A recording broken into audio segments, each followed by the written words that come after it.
Hello everyone. तो आपका फिर स्वागत है एक लेटेस्ट क्लास के साथ। और आज की सीरीज़ यहाँ पर एक नई सीरीज़ को यहाँ पर शुभारंभ किया गया है।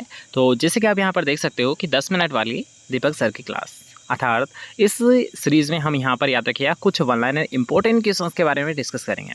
आप ये ना सोचिए कि सर की क्लास छोटी है तो क्वेश्चंस यहाँ पर ऐसे ही होंगे।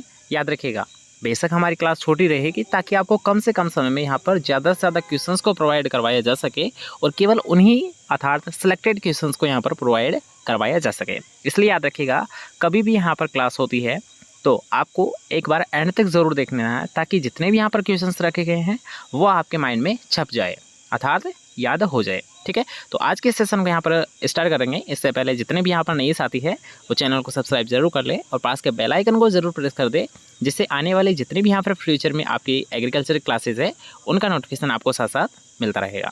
ठीक है, चलिए तो आज का फर्स्ट क्वेश्चन है, काफ़ी मोस्ट इंपॉर्टेंट क्वेश्चन है और ये क्वेश्चन इसलिए लिया गया है, याद रखिएगा ज़्यादातर आपको जो पूछा जाता है वो तेल की मात्रा पूछी जाती है और यहाँ पर जो बच्चे हैं वो यहाँ पर थोड़ी बहुत प्रॉब्लम कर देते हैं कि सर आपको याद रखना है, याद रखिएगा प्रोटीन कंटेंट है वो 40 होता है नॉर्मल, अर्थात बेसिक तौर पर आपको पता है कि सोयाबीन में जो प्रोटीन होता है ये ज़्यादा होता है, इसलिए इसे याद रखिएगा एक वेजिटेबल भी कहा जाता है। ठीक है, अर्थात वेजिटेबल मीट भी इसे कहा जाता है। लेकिन क्यों? क्योंकि इसमें प्रोटीन का अच्छा कंटेंट होता है, अच्छा ये सोर्स होता है। लेकिन इसके साथ साथ इसमें तेल की मात्रा याद रखिएगा 20% पाई जाती है। और जो एग्जामिनर यहीं पर कंफ्यूज करता है कि याद रखिएगा वो पूछता है सोयाबीन में प्रोटीन की मात्रा नहीं बल्कि क्या पूछता है, वो यहाँ पर तेल की मात्रा पूछता है। तो ये याद रखिएगा यहाँ पर 20% होती है। कितनी होती है? 20% होती है। ठीक है, ये याद रहिएगा। चलिए ओके, फर्स्ट क्वेश्चन क्लियर होता है कैसे टाइप से पूछा जा सकता है। नेक्स्ट क्वेश्चन है कि ओमेगा 3 फैटी एसिड किस में पाया जाता है। याद रखिएगा अलसी का कंटेंट है और याद रखिएगा ये डायरेक्टली आपको पूछ लिया जाता है। यहाँ पर से तो क्वेश्चन किस टाइप से पूछा जाता है ये सवाल ही नहीं उठता, क्योंकि डायरेक्ट आपको पूछता है कि अलसी में कौन सा कंटेंट होता है, या फिर आपको पूछता है याद रखिए ओमेगा 3 फैटी एसिड है ये किस में पाया जाता है। तो आपको पता होना चाहिए, याद रखिएगा अलसी में पाया जाता है, लिनसीड में पाया जाता है। ठीक है, अब याद रखिएगा अलसी से एक और यहाँ पर इंपॉर्टेंट क्वेश्चन बनता है कि वो पूछा जाता है कि अलसी में या फिर अलसी का उत्पादन किसके लिए किया जाता है, या फिर आपसे पूछा जा सकता है कि तेल व रेशा उत्पादन के लिए किस फसल को ग्रो किया जाता है। तो आपका आंसर सेम ही रहेगा, वो कौन सा रहेगा? याद रखिएगा अलसी। क्या बताओगे आप कि जो अलसी है, लिनसीड है, जिसका रेशा फ्लेक्स कहलाता है, जिसका कुल लाइनेसी होता है, ठीक है, उसी हम अलसी की बात कर रहे हैं। तो इसमें क्या होता है? याद रखिएगा तेल व रेशा दोनों के लिए इसे ग्रो किया जाता है, इसका उत्पादन लिया जाता है। ठीक है, अच्छा क्वेश्चन है, याद रखिएगा। नेक्स्ट क्वेश्चन पर चलेंगे कि टिक्का रोग प्रमुख रोग है। तो याद रखिएगा ये मूंगफली का होता है, ग्राउंडनट का होता है, आप सभी को पता है। लेकिन अब यहाँ से क्वेश्चन याद रखिएगा, तो फर्स्ट क्वेश्चन यहाँ पर पूछा जा सकता है ये किससे होता है। तो ये कवक से होता है।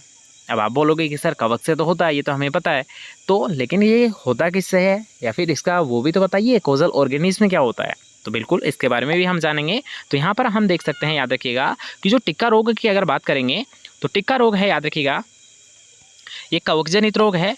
लेकिन ये दो टाइप का होता है। टिक्का रोग है, एक अगेती होता है, एक पछेती होता है। अगेती की अगर बात की जाए, याद रखिएगा तो सर्कोस्पोरा अरेचिडिकोला, और इसके अलावा अगर हम बात करेंगे तो सर्कोस्पोरा पर्सोनाटा।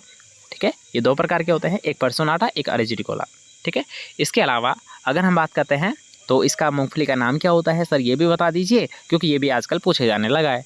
तो इसका आपको पता होगा ऑलरेडी, एरिकिस हाइपोजिया ग्राउंडनट का नाम होता है। लेग्यूमिनेसी फैमिली से बिलोंग करता है। मूंगफली से याद रखिए कुछ यहाँ पर टर्म है, जैसे कि अगर बात करूँ, जैसे कि एक होती है पैगिंग होती है, पॉपिंग होती है। ठीक है, ये दोनों ही टर्म है जो आपको एग्जाम में पूछी जाती है, तो दोनों का आपको विशेष तौर पर ध्यान रखना है। पॉपिंग का मतलब क्या होता है कि जब दाने नहीं बनते हैं मूंगफली में तो उसे हम कहते हैं पॉपिंग, और इसके सुधार के लिए हम याद रखिए 250 kg पर हेक्टेयर जिप्सम का यूज़ किया जाता है, ताकि उसमें दाने हैं वो अच्छे बने। दाने क्यों नहीं बनते हैं? ताकि वो कैल्शियम की कमी हो जाती है।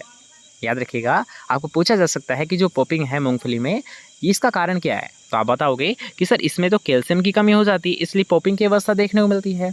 पॉपिंग आपको बता ही दिया कि दाने किस में होते हैं, जो होते हैं, याद रखिए मूंगफली में दाने नहीं बनते हैं।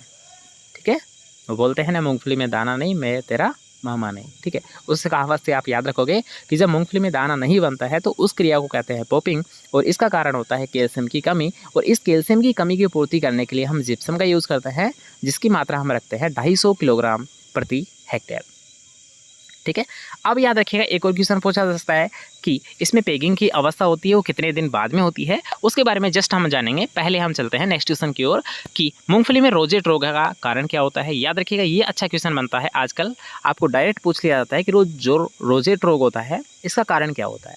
तो याद रखिएगा रोजेट रोग है ये एक वायरस जनित रोग है और इसका जो संचारण है या फिर आप बोल सकते हो जो ट्रांसमिशन है, ओके, एक से अर्थात दूसरे में फैलाने का जो कार्य किया जाता है वो किसके द्वारा किया जाता है। तो आप बताएंगे सर हमें ये पता है कि ये किसके द्वारा किया जाता है, ये एफिड के द्वारा किया जाता है। क्या बताओगे आप कि ये तो हमें सर पता है ये एफिड के द्वारा फैलता है, अर्थात एक से दूसरे में फैलने का जो कार्य है वो एफिड के द्वारा किया जाता है।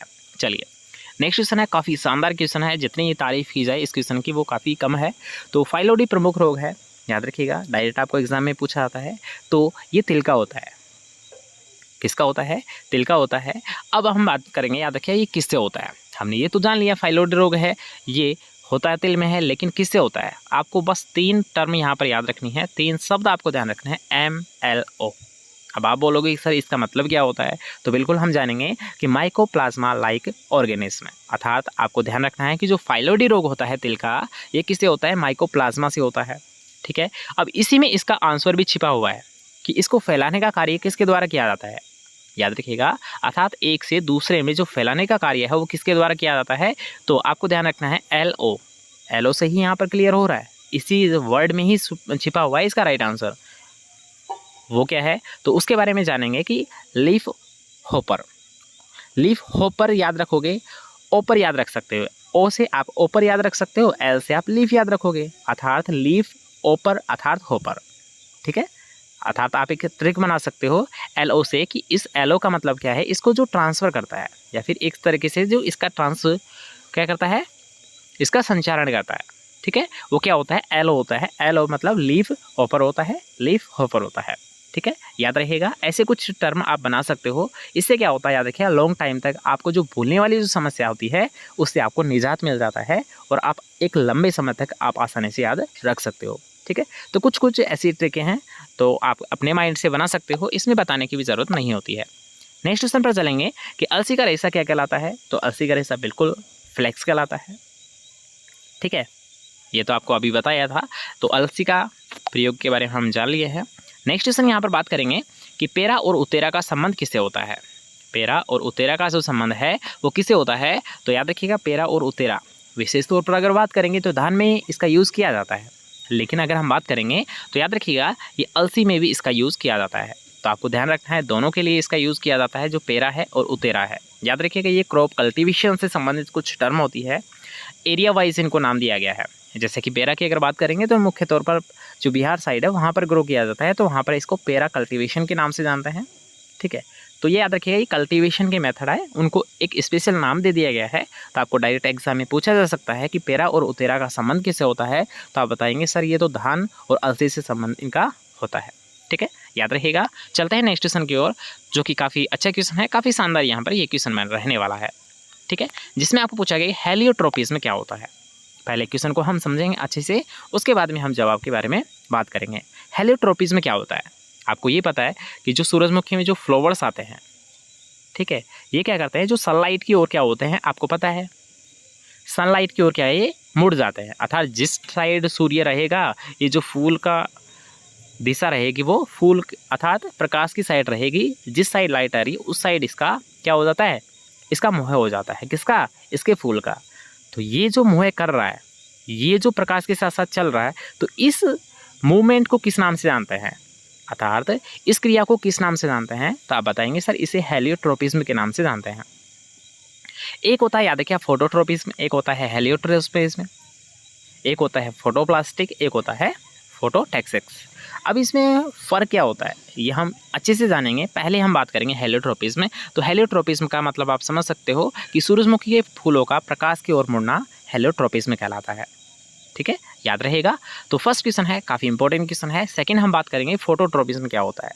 तो फोटोट्रोपिज्म का मतलब यहाँ पर याद रखिएगा जो अगर जो प्रकाश है या फिर आप बोल सकते हो जैसे कि पौधा है, ठीक है, पौधे में 2 पार्ट्स आपको पता है, एक होते हैं रूट्स वाला पार्ट, एक होता है सूट या स्टेम वाला पोर्शन। तो ये जो स्टेम वाला जो पोर्शन है ये क्या होता है याद रखिए लाइट की ओर क्या होता है, ये ग्रोथ करता है अर्थात वृद्धि करता है।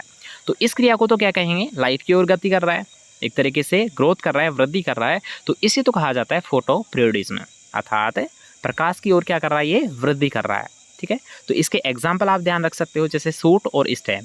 सूट और स्टेम है, ये फोटोट्रोपिज्म के एग्जाम्पल है। लेकिन इसके अलावा इसके विपरीत आप याद रखोगे एक और यहाँ पर टर्म, उसे याद रखिएगा, कहते हैं जियोट्रोपिज्म। जियोट्रोपिज्म का मतलब होता है, याद रखिएगा, पौधे का वह भाग जो ग्रेविटेशनल अर्थात गुरुत्वाकर्षण बल की ओर वृद्धि करता है। जिसका एग्जाम्पल हम यहाँ पर देख सकते हैं कि जो जड़ वाला जो पोर्शन है ये क्या करता है, गुरुत्वाकर्षण बल की ओर वृद्धि करता है। तो इसी क्रिया को कहते हैं, याद रखिए, जियोट्रोपिज्म। आई थिंक आपको समझ आ गया होगा कि फोटोट्रोपिज्म क्या होता है और जियोट्रोपिज्म क्या होता है। जियोट्रोपिज्म का एग्जाम्पल रूट है, जबकि फोटोपीरियडिज्म का यहाँ पर याद रखिए, फोटोट्रोपिज्म का जो एग्जाम्पल है वो सूट या स्टेम है। ठीक है, दोनों टर्म आपको क्लियर हो चुकी है। तो अब यहाँ पर चलते हैं नेक्स्ट क्वेश्चन की ओर, जिसमें आपको पूछा गया कि इक्रिसेट की स्थापना कब और कहाँ पर की गई थी। तो यहाँ पर थोड़ा सा इसको जूम इन कर लेते हैं ताकि आपको अच्छे से यहाँ पर दिखाई दे। ठीक है, तो यहाँ पर याद रखिए इक्रिसेट है, काफ़ी अच्छा यहाँ पर संस्थान है और कई बार ये रिपीटेड क्वेश्चन है, एग्जामिनर का फेवरेट यहाँ पर क्वेश्चन बनता है। तो इसकी स्थापना याद रखिए 1972 अर्थात 1972 में कहाँ पर की गई थी, याद रखिएगा, पाटनचेरू। अब ये पाटनचेरू क्या है, याद रखिएगा, नियर एक सिटी है, याद रखिए, हैदराबाद के नियर बाई सिटी है पाटनचेरू। इसका भी आप ध्यान रख सकते हो, बाई चांस आपको एग्जामिनर पूछ सकता है ऑप्शन में। तो पाटनचेरू हैदराबाद तेलंगाना में ये स्थित है। इक्रिसेट है जिसकी स्थापना 1972 में, याद रखिएगा, पाटनचेरू हैदराबाद तेलंगाना में इसकी स्थापना की गई थी।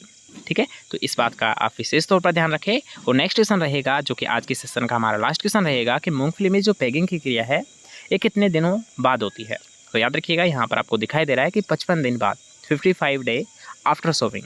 DAS का मतलब होता है डे आफ्टर सोविंग, अर्थात बुआई के 55 दिन बाद मूंगफली में क्या होती है, पेग बनना शुरू हो जाते हैं। सर ये पेग क्या होते हैं, तो याद रखिएगा, जिससे मूंगफलियाँ बनती है तो उसी की प्रारंभिक अवस्था की अगर बात करें तो उसे ही हम कहते हैं पेग। ठीक है, तो ये जो पेग करना या फिर जिससे बोल सकते हो आप सुइयाँ निकलना, तो ये जो क्रिया होती है, याद रखिए, ये होती है 55 दिन बाद। ठीक है, तो आई थिंक यहाँ पर जितने भी क्वेश्चन थे काफ़ी इंपॉर्टेंट यहाँ पर क्वेश्चंस को लिया गया था। आई थिंक आपको क्लास पसंद आई होगी। अगर क्लास पसंद आए तो वीडियो को लाइक कर देना और साथ साथ आप शेयर करना बिल्कुल ना भूलें। ठीक है, नई साथी चैनल को सब्सक्राइब जरूर कर ले ताकि लेटेस्ट क्लासेस आपको साथ साथ मिलते रहें। ठीक है, चलिए मिलते हैं नेक्स्ट क्लास के साथ, तब तक के लिए जय हिंद जय Bharat. Thank you so much.